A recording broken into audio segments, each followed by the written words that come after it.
నమస్తే, welcome to our channel. ఇదేం రాక్షస మనస్తత్వం జగన్ అంటూ లోకేష్ చేసినటువంటి ట్వీట్కి వైఎస్ఆర్సీపీ అధికారిక హ్యాండిల్ నుంచి రిప్లై ఇచ్చింది.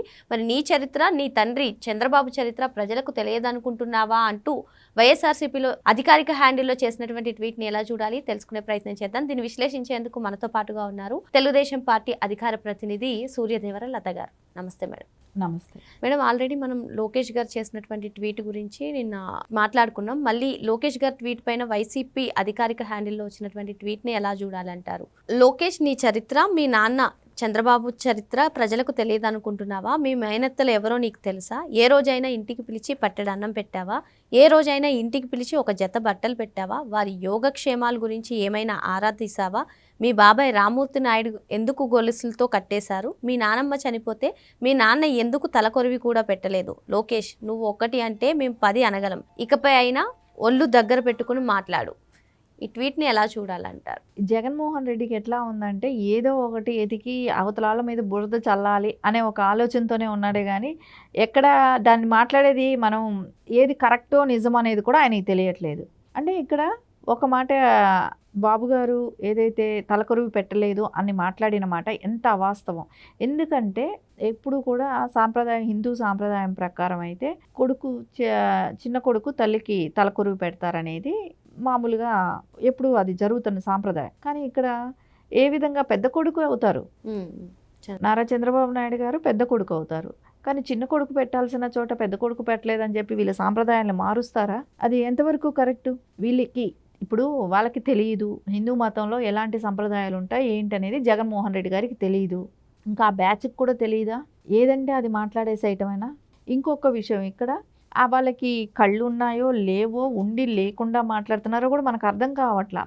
ఎప్పుడూ కూడా చూడండి, ఎవరైతే విజయలక్ష్మి గారు ఉన్నారో జగన్మోహన్ రెడ్డి మాట్లాడుతుంటారు కాబట్టి లోకేష్ గారు చెప్పాల్సి వస్తుంది. ఇది లోకేష్ గారికి మేనత్త ఆవిడ. మీరు ప్రతి చోట కూడా తిరుపతిలో ఏ ప్రోగ్రామ్కి వెళ్ళినా కూడా బాబు గారు ఫ్యామిలీతో వెళ్ళిన ప్రోగ్రామ్స్కి అన్ని చోట్ల ఆవిడ ఉంటారు. పక్కన చెల్లిని పక్కన పెట్టుకొని ఆయన టెంపుల్కైనా వెళ్తున్నారు, తిరుపతికి కూడా వెళ్తున్నారు. ఇక్కడ జగన్మోహన్ రెడ్డి గారు ఏదో మాట్లాడేసేయాలని మాట్లాడటం జరుగుతుంది కానీ అవన్నీ చక్కగా మీకు ఎవరైతే ఆ ఫీడ్ ఇస్తున్నారో, ఎవరైతే అవి చెప్తున్నారో కూడా అవి కనుక్కొని క్షుణ్ణంగా చూసి మాట్లాడండి. ఇప్పుడు ఇంకా పెద్ద సిస్టర్ అనుకున్న ఆవిడ చాలా పెద్ద ఆవిడ ఎక్కడ తిరగలేరు. అది కూడా కాకుండా వాళ్ళ అల్లుడిని మీ పార్టీలో పెట్టుకొని కుటుంబాలను ఎలా అయితే విడగొట్టాలని తెలిసిన వాళ్ళు ఫస్ట్ వైఎస్ఆర్ గారి ఫ్యామిలీ.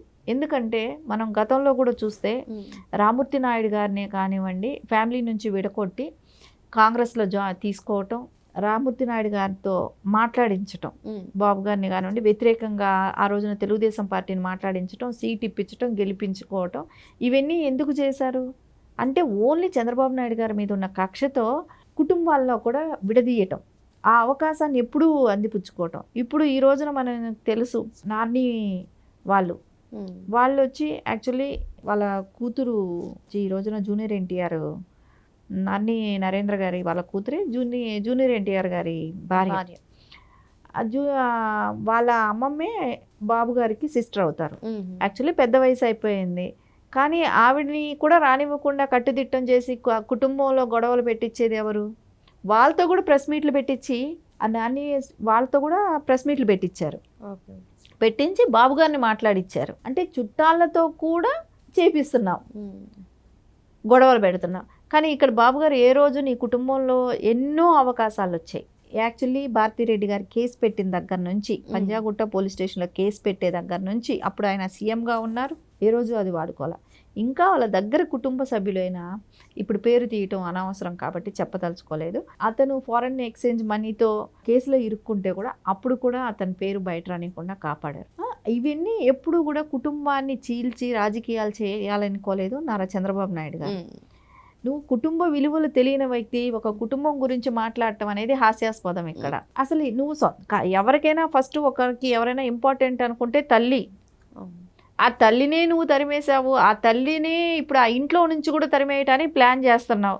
ఏదైతే లోటస్ పాండ్ ఉంది కదా, ఆ లోటస్ పాండ్ ఇంట్లో తల్లి ఉంటే ఆ తల్లిని కూడా ఆ ఇంట్లో నుంచి తరిమేసే కొడుకు ఈరోజు నువ్వు ఏం మాట్లాడుతున్నావు? నారా చంద్రబాబు నాయుడు గారి విలువల గురించి మాట్లాడే అంత ఆ సంస్కారం అయితే ఉందని నేను అనుకోవట్లేదు. ఎందుకంటే ఇక్కడ మనకు క్లియర్ కట్గా ఒకటే అర్థమవుతుంది, జగన్మోహన్ రెడ్డి గారు ఇప్పటి వరకు కూడా ఆయన కెరీర్ అంతా కూడా తీసుకుంటే ఎక్కడా కూడా విమర్శించే స్థాయి ఉన్న వ్యక్తి కాదు. కుటుంబ విలువల గురించి విమర్శించే స్థాయి అయితే ఆయనకి లేదు. ఎందుకంటే నారా చంద్రబాబు నాయుడు గారు ఎప్పుడు కూడా కుటుంబ విలువలు కాపాడటం కోసమే నారావారిపల్లికి వెళ్తారు.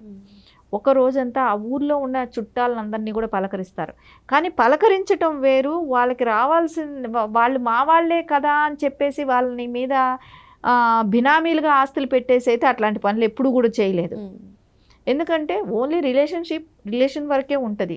అంతేగాని వాళ్ళని తీసుకొచ్చి పొలిటికల్గా ఆయనకు అండగా వాడుకోవటమో, రేపు పొద్దున వాళ్ళ మీద కేసులు. జగన్మోహన్ రెడ్డి గారి నైజం ఎలాంటిదంటే ఆయన అందరినీ వాడుకుంటారు. ఎంతవరకు ఆయనకు ఒక లిమిట్స్ ఉన్నాయి, ఓన్లీ వాళ్ళని వాడుకోవటం వరకే. కానీ కలిసి ఒక ఫెస్టివల్స్ చేసుకోవటమో, కలిసి ఒక గెట్ టుగెదర్గా కలవటం అలాంటివి ఎక్కడా కూడా కనపడవు. కానీ నారావారి కుటుంబంలో కనపడుతుంది కదా అది ఎప్పుడు. నీకును వాళ్ళకి కంపారిజన్ ఎక్కడుంది? జగన్మోహన్ రెడ్డి గారు ఇప్పుడు మీరు ఇద్దరూ కూడా ప్రజలు మాట్లాడుకోదగ్గ వ్యక్తులే. ఒకటి ప్లస్లో మాట్లాడుకుంటాం, ఒకటి మైనస్లో మాట్లాడతాం. జగన్మోహన్ రెడ్డి గారు ఆడ మైనసే ఎక్కువ కనపడుతుంది. నీవు ఫ్యామిలీ విలువలు లేని వ్యక్తిగా నువ్వే ఎక్కువ కనపడుతున్నావు. ఎక్కువేంటి అసలు లేవు, ఫ్యామిలీ విలువలే లేవు. మీరు నారా చంద్రబాబు నాయుడు గారినే కానివ్వండి, లోకేష్ గారినే కానివ్వండి అనే స్థాయి అయితే కాదు. వాళ్ళని చూడండి, చక్కగా ప్రతి ఫెస్టివల్లే కావచ్చు, ఎక్కడ ఏ ఫంక్షన్ జరిగినా అంత కుటుంబ సభ్యులందరూ ఉంటారు, అందరూ కలిసే చేసుకుంటారు. అలా ప్రతి సంవత్సరంలో 3 రోజులు నారావారిపల్లిలో ఉంటూ ఆయన ప్రతి వాళ్ళని పలకరిస్తూ, చదువుకున్న వాళ్ళ దగ్గర నుంచి చుట్టాల దగ్గర నుంచి అందరూ కలిసి ఒకే చోట పండగ చేసుకోవటం కానివ్వండి, ఇవన్నీ చూస్తూనే ఉన్నాం. అలాంటి వ్యక్తి నువ్వు వాళ్ళ కుటుంబం గురించి మాట్లాడే స్థాయి లేదనుకుంటున్నా. ప్రజలందరూ కూడా ఇది విన్నారంటే ఆశ్చర్యపోతారు.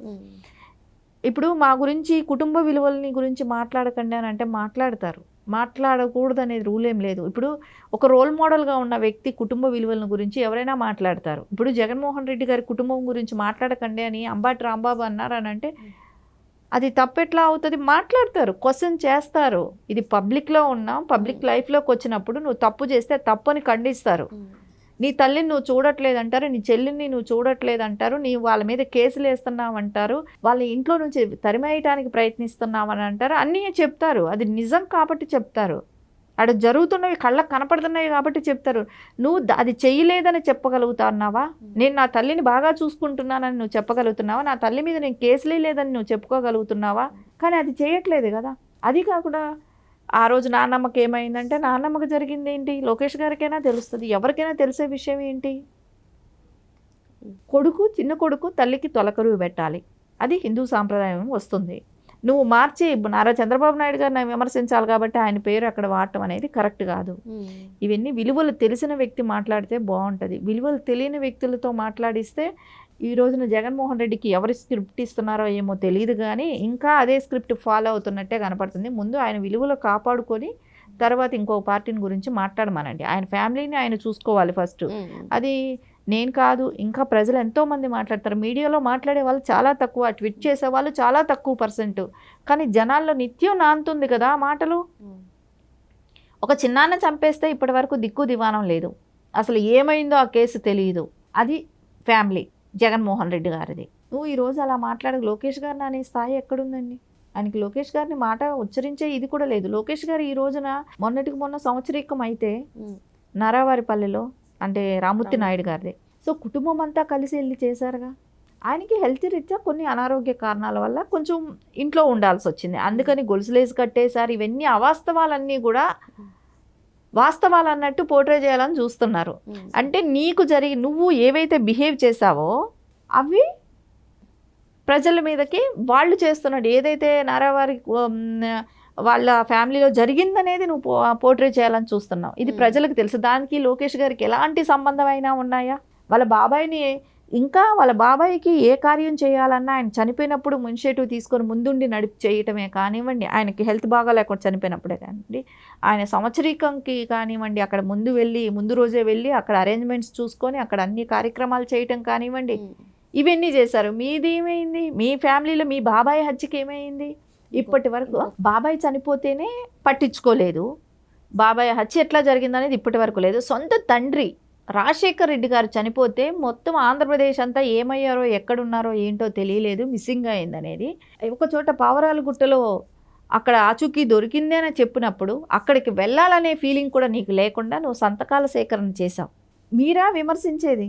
సో ఎవరిని ఎవరు మాట్లాడుతున్నారు, ఏం మాట్లాడుతున్నారు అని ఆలోచించి మాట్లాడితే మంచిగా ఉంటుంది. మరో అంశంతో మళ్ళీ కలుద్దాం. Thank you madam.